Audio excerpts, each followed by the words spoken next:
I started having episodes. We're always trying to put out a fire. I didn't know that! Trying to like shake or call her name. Pour her in the car. I called 911. I mean, it was terrifying. It became very hard to keep up with the person that I once was. How much longer can we do this for?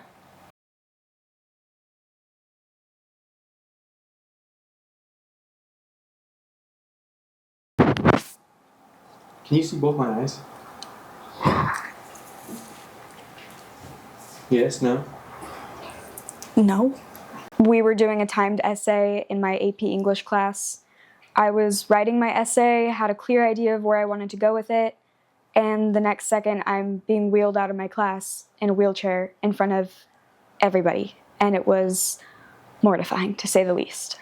After my mom picked me up from the nurse's office, she clearly was confused, as was I, and when we went to talk to teachers about what they saw, classmates about what had happened, a lot of them said it looked like a seizure, which was pretty concerning. I mean, it was like we got an essay that day and we're writing it, and then suddenly about halfway through to near the end, you know, we hear some commotion and look back, and I see one of my friends at the time getting like wheeled out of the class, and then, you know, we got some added time, and that was that for the day before it kind of progressed and we found out more. I've always been an avid student, always gotten straight A's, and it remained that way until junior year of high school when I started having episodes. The morning of my AP tests, I was really nervous because I was still unmedicated, meaning that I needed a lot of sleep, and I wasn't sure if I was going to be able to stay awake, especially at that early in the morning.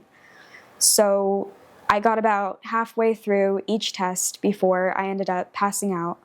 Proctors came up to me, they marked it as ones, and it was dismissed, which was really detrimental to my college applications, I believe. So, yeah, I remember. There was some scare, there was some, you know, unknown thing going on with Addie.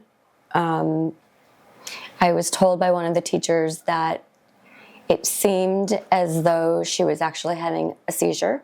There were a few times where she passed out and fell onto the floor. But the one time that I picked her up in the ambulance, yeah, that was rough.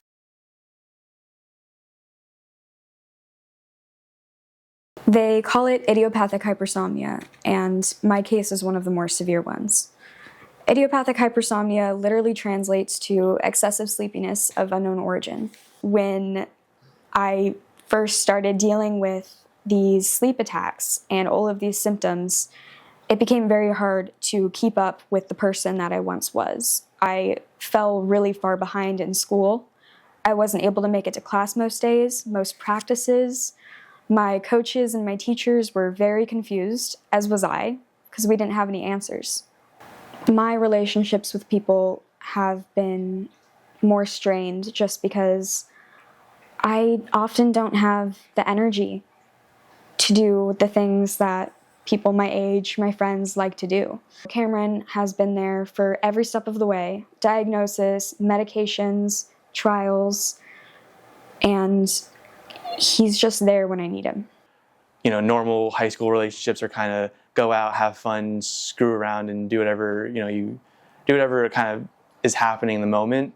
Whereas we have to like plan out our days. It's definitely caused some tensions in terms of like having to work around a schedule that accommodates her necessity to sleep. And, you know, I know that I can't change anything. And so it makes me feel as if I'm failing her in some way when I know there's not much else I can really do. There's a struggle of helping your daughter grow and being an independent woman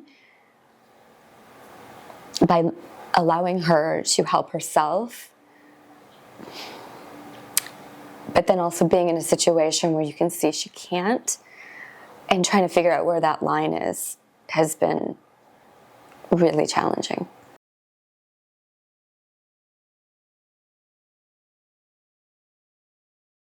To me, it really does feel like I'm confined to my bed and watching life pass me by through a window. Since graduating high school, I made the decision to go to a community college, at least until I can figure out how to deal with my college situation. I mostly take my classes online now, which helps me be able to maintain a job, a social life, and go to school.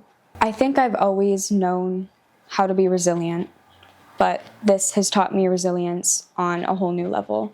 Pushing myself through this and telling myself that there's still hope out there is probably one of the most important things I can do for myself, and one of the hardest.